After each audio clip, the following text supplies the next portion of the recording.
Welcome to the Legacy Project podcast, where we explore the power of storytelling and how sharing your journey can create a lasting impact.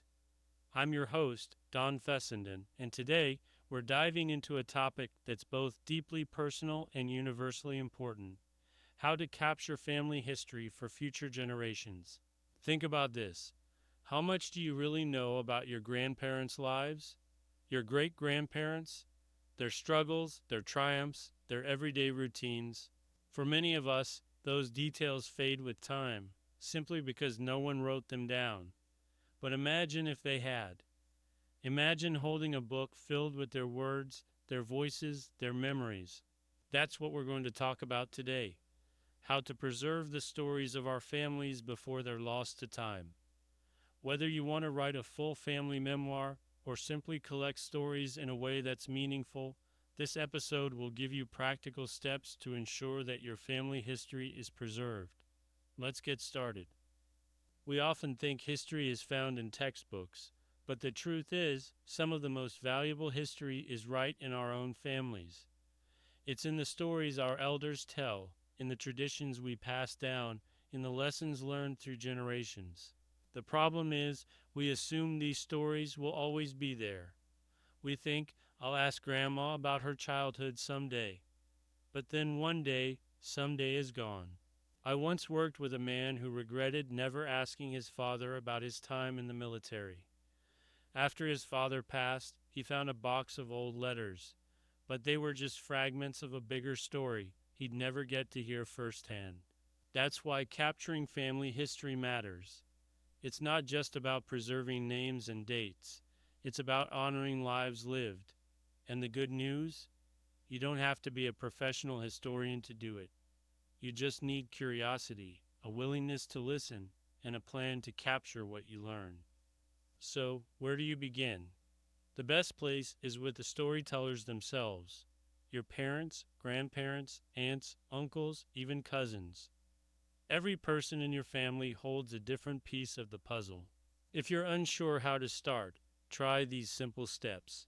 Make a list of family members to interview. Start with the oldest generation, but don't forget to include others.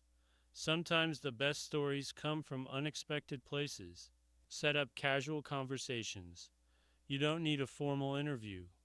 A phone call, a family dinner, or even a road trip can be the perfect setting to get people talking. Ask open-ended questions. Instead of "Did you like school?" try "Tell me about a teacher who made an impact on you." The best stories come when people feel free to reminisce. And here's a pro tip: keep a record of everything.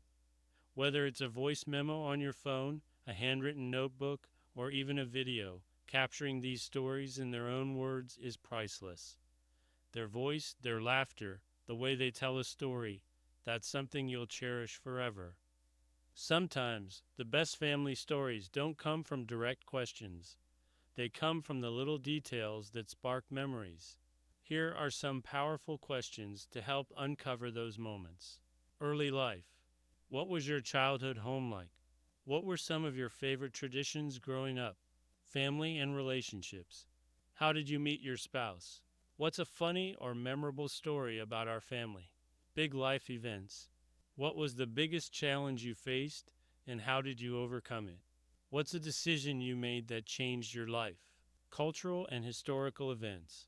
What world events do you remember most vividly? How did life change during difficult times like wars or economic struggles?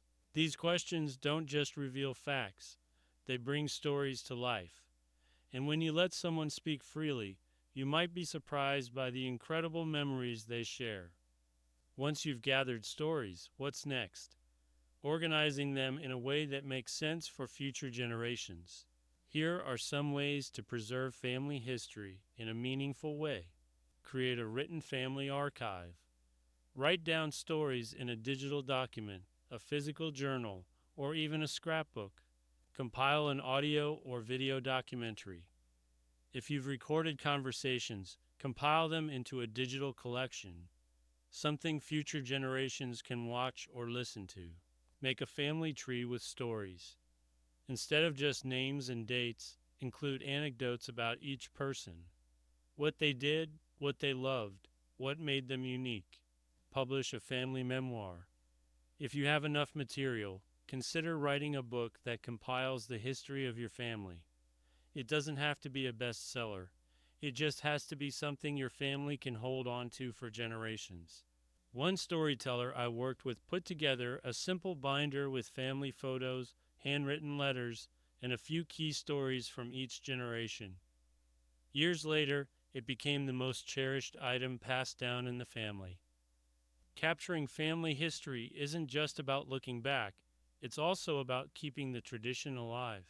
If you want future generations to continue telling stories, make it part of your family culture. At family gatherings, encourage storytelling time. Ask elders to share a favorite memory. Create a legacy journal where different family members add their stories over time. Pass down letters, journals, and keepsakes with notes explaining their significance. The key is to make storytelling part of your family's identity. If you do that, the history won't fade. It will grow, evolve, and continue to be passed down. As we wrap up today's episode, I want to leave you with this thought. Your family's history is more than just a collection of names and dates. It's a story, one that deserves to be told, remembered, and passed on. So here's my challenge for you. Reach out to an elder in your family this week. Ask them about their life. Listen. Write down a memory from your own life that you'd want future generations to know. Because if we don't capture these stories now, they might be lost forever. And every family, including yours, has a legacy worth preserving. If today's episode inspired you, I'd love to hear from you. Connect with me on social media or visit my website. And if you want a step-by-step guide to capturing your family's history, check out my book, The Legacy Project, a guide to sharing your story. Thank you for joining me on the Legacy Project podcast. Your family's story matters. Start writing, start sharing, and leave your mark. I'll see you next time.